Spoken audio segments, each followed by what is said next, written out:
Welcome to the Emotional Balance Sheet, the go-to podcast for parents with multiple kids, especially those with twins, triplets, or more, who are navigating the maze of modern family life and personal finance. Whether you're overwhelmed by education or retirement planning, parenting dilemmas, career transitions, or trying to define your purpose and plan, we're here to guide you with empathy, encouragement, and expertise.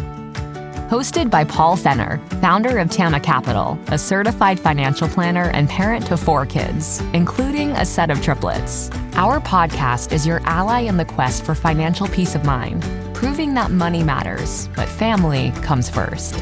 Subscribe now and join our community of empowered parents at tamacapital.com. This podcast is for informational purposes only and should not be relied upon for investment decisions. Clients of Tama may retain positions in the securities discussed in this podcast. Welcome back. At retirement, your whole financial life essentially collapses down to one binary question. Will your money outlive you, or will you outlive your money?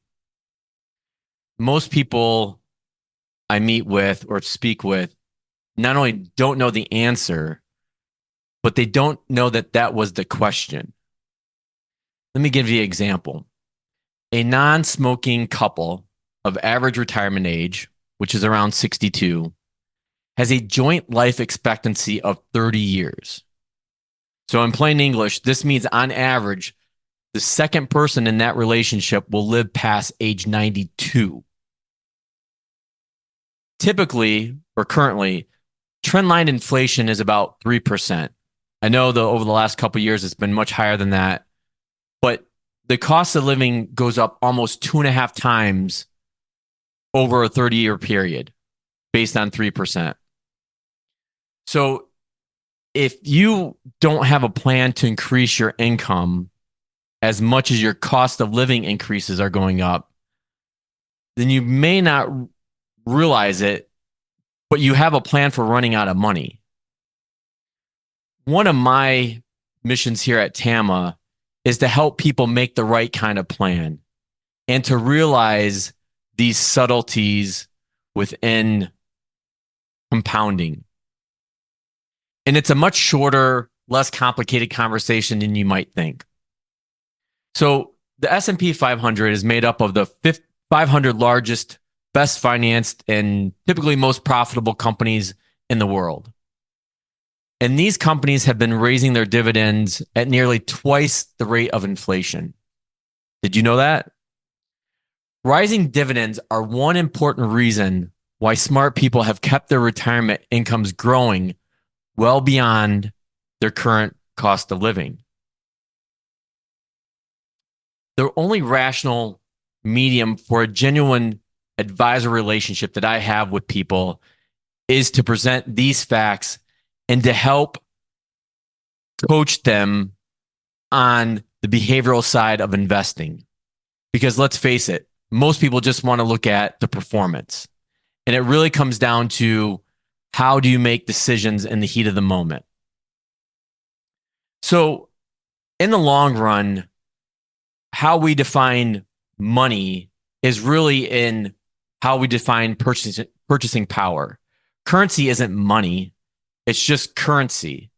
And it loses some of its purchasing power every year because of inflation, as we just talked about.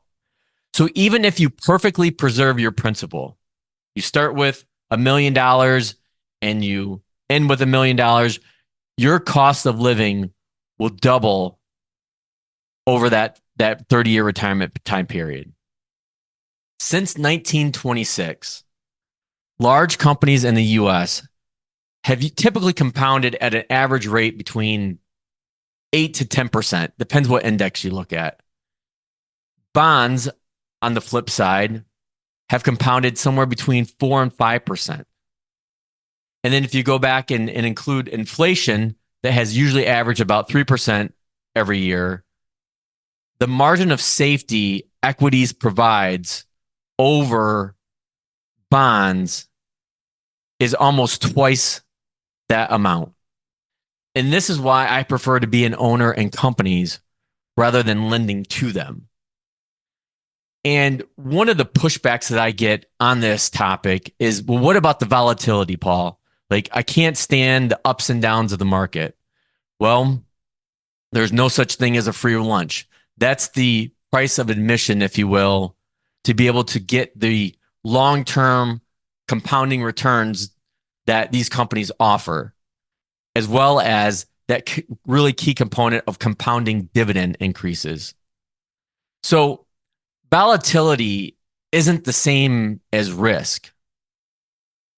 Really, how I define risk is going back to that initial question, are you going to run out of money? Are you going to be able to achieve your plan? It's not about, the benchmark. I missed my benchmark by 1% or 2%. It's kind of irrelevant in the bigger picture, because all that merely matters is, what is your plan and how are you going to achieve it? So the dominant factor in long-term, real-life financial outcomes, again, isn't so much your investment performance as it is your investment behavior. And that's really my true value in being an advisor and working with people, is to help them understand that. We can all put the numbers together, but when that plan is in place, it's helping people stick to it in good times and in bad.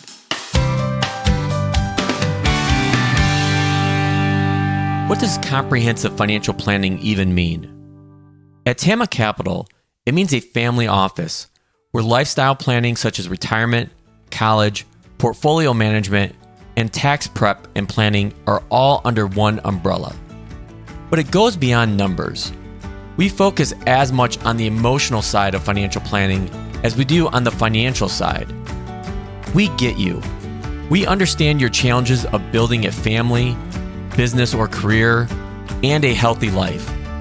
We are devoted to wealth planning for families like yours because we are you. Learn how our family can help your family by visiting tamacapital.com. Now that you've made it to the end of another great conversation, are you looking for more? If so, head over to tamacapital.com, where you will find all of our conversations. Use the search feature to find the topic or guest you would love to learn more about. Also, don't forget to make someone else's day by sharing our show. Thank you so much, and we'll see you next time.